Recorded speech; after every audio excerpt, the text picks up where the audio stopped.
ഈശോ മിശിഹായ്ക്ക് സ്തുതിയായിരിക്കട്ടെ. സ്നേഹം നിറഞ്ഞ സഹോദര സഹോദരി, നിന്റെ കുടുംബത്തിലേക്ക് ഞാൻ ഒന്നുകൂടി കടന്നു വരട്ടെ. നിനക്ക് ജീവിതത്തിൽ ദൈവം തന്നിരിക്കുന്ന പങ്കാളി ജീവിത പങ്കാളി എന്ന് പറയുക.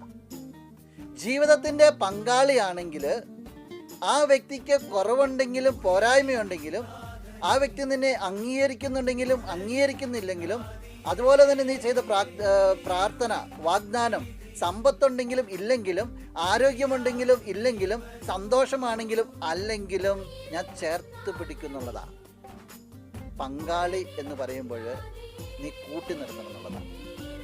അതിന് പോരായ്മ പ്രശ്നമല്ല, അതിന് നിറം പ്രശ്നമല്ല, അതിന് സ്വഭാവത്തിൻ്റെ പ്രത്യേകത പ്രശ്നമല്ല, അതിന് ഒത്തുപോകുന്ന അവസ്ഥകൾ പ്രശ്നമല്ല.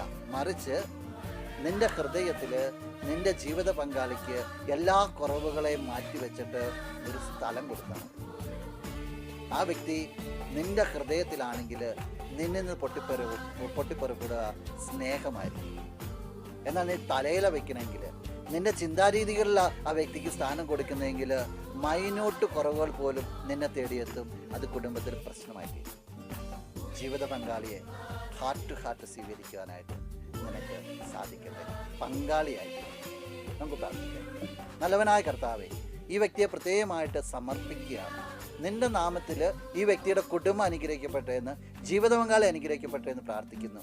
ഈ വ്യക്തിയുടെ ജീവിത പങ്കാളിയിൽ ഏതെങ്കിലും തരത്തിലുള്ള കുറവുകളുണ്ടെങ്കിൽ നിന്റെ നാമത്തിലെല്ലാം മാറ്റപ്പെടട്ടെ എന്ന് പ്രാർത്ഥിക്കുന്നു. ഈ സമയത്ത് ഈ വ്യക്തിക്ക് ഒരു അഭിഷേകത്തിന് വേണ്ടി പ്രാർത്ഥിക്കുകയാണ്. ജീവിത പങ്കാളിയിൽ ഉണ്ടാകുന്ന കുറവുകൾ, മക്കളിൽ ഉണ്ടാകുന്ന കുറവുകൾ, മാതാപിതാക്കളിൽ ഉണ്ടാകുന്ന കുറവുകൾ സ്വീകരിക്കുവാനായിട്ട്, ഹൃദയത്തിൽ ചേർത്ത് പിടിക്കുവാനായിട്ട്, ഒരിക്കലും ബുദ്ധി കൊണ്ട് അളക്കാതെ ഹൃദയത്തിൽ ചേർത്ത് പിടിച്ച് സന്തുഷ്ടമായ ഒരു കുടുംബ ജീവിതാനുഭവത്തിലേക്ക് കടന്നു പോകാനായിട്ട് ഈ വ്യക്തിക്ക് സാധിക്കട്ടെ. ഇപ്പോഴും എപ്പോഴും എന്നേക്കും. ആമേൻ.